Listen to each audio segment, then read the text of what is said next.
반갑습니다. 오늘 본문은 여리고성을 정복하는 내용입니다. 여리고성 정복은 하나님께 바쳐지는 헤렘의 전쟁이며 거룩한 전쟁입니다. 따라서 이스라엘은 거룩한 전사로 참여하는 전쟁이기에 온전히 순종해야 했습니다.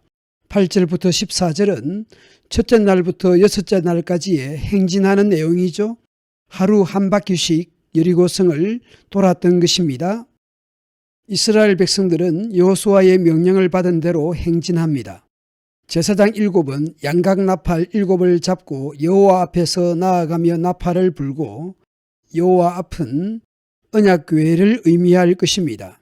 여호와의 언약궤는 그 뒤를 따르며 그 무장한 자들은 나팔 부는 제사장들 앞에서 행진하며 후군은 궤 뒤를 따르고, 무장한 자들이 맨 앞장을 서는데 이들은 요단강 동편에서 이미 땅을 분배받았던 르우벤, 갓, 므낫세 반 지파였을 것입니다.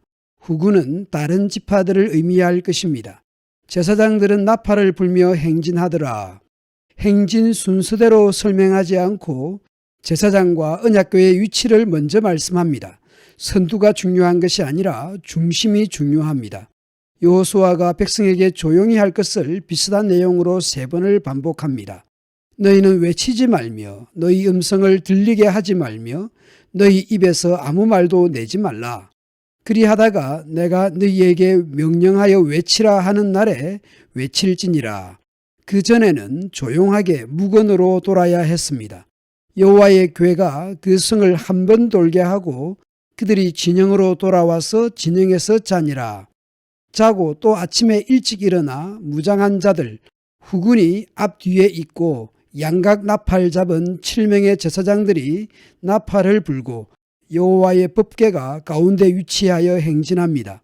이것은 앞서 이스라엘이 요단강을 건널 때도 여호와의 언약궤가 중심에 있었던 셈입니다. 흘러 넘치는 요단강에 언약궤를 맨 제사장들의 발이 물가에 잠기자 물이 멈추었습니다. 제사장들이 멈추게 한 것이 아니라 여호와의 언약궤 앞에서 끊어졌던 것입니다. 요단강도 멈추게 하시고 여리고 성도 하나님께서 무너지게 하실 것입니다.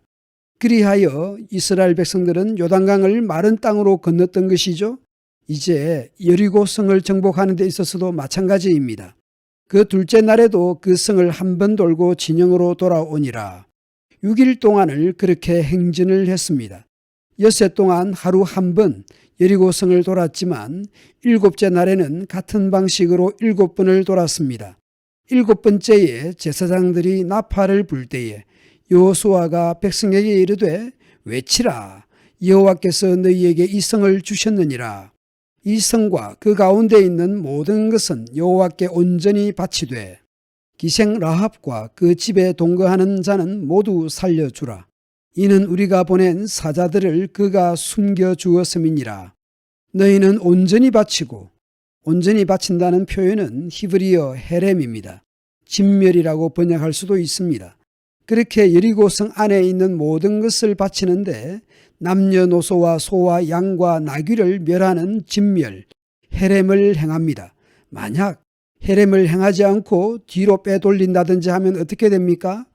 헤렘을 행하지 않는 그 자신이 헤렘이 됩니다. 그래서 미리 경고합니다.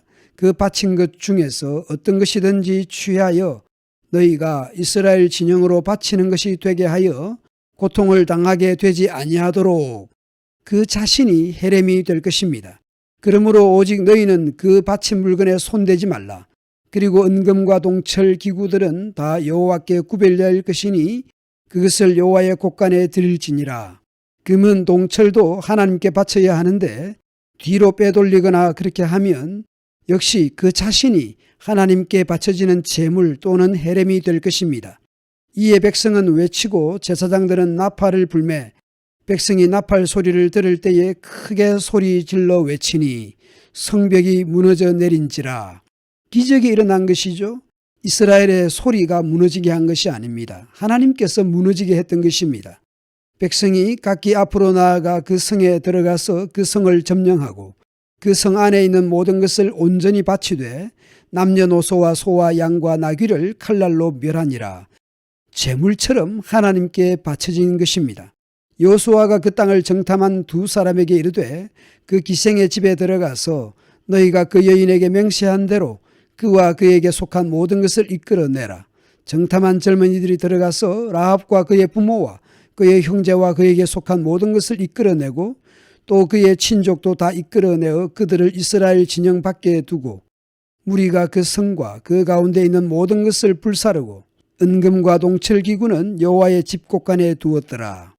여호수아가 기생 라합과 그의 아버지의 가족과 그에게 속한 모든 것을 살렸으므로 그가 오늘까지 이스라엘 중에 거주하였으니 이는 여호수아가 여리고를 정탐하려고 보낸 사자들을 숨겨주었기 때문이었습니다.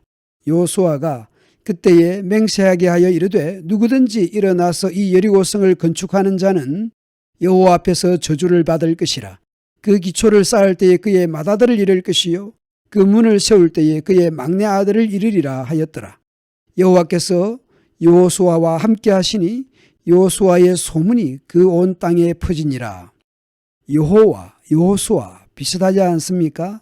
여하튼 난공불락의 여리고성은 하나님의 말씀대로 무너지고 파멸당합니다. 여리고성의 파멸 소식과 함께 여호수아도 여호와 하나님도 가나안과 근동에 널리 퍼져나가게 됩니다. 1장 초두에서 모세가 죽은 후 하나님께서 여호수아를 부르셨습니다. 여호수아를 지도자로 세우셨습니다. 모세와 함께 하셨던 여호와 하나님께서 여호수아와 함께 있을 것이라고 말씀했습니다. 여호수아가 어디로 가든지 여호와 하나님께서 함께 하신다고 하셨습니다. 그러므로 강하고 담대하라. 너는 내가 그들의 조상에게 맹세하여 그들에게 주리라 한 땅을 이 백성에게 차지하게 하리라 약속하셨습니다. 여리고성을 정복하는 사건을 통해 하나님의 약속이 입증된 셈입니다. 여호수아는 하나님의 말씀대로 이루어지는 것을 경험하게 된 것입니다. 그러므로 여호수아는 더욱 하나님을 의지하게 되었을 것입니다. 신약의 우리에게도 그런 약속이 있습니다. 마태복음 끝에서 예수님께서 말씀하셨죠. 내가 세상 끝날까지 너희와 항상 함께 있으리라. 우리 모두 하나님의 약속을 붙들고 오늘 하루도 강하고 담대하게 살아갑시다. 믿음으로 살아냅시다. 감사합니다.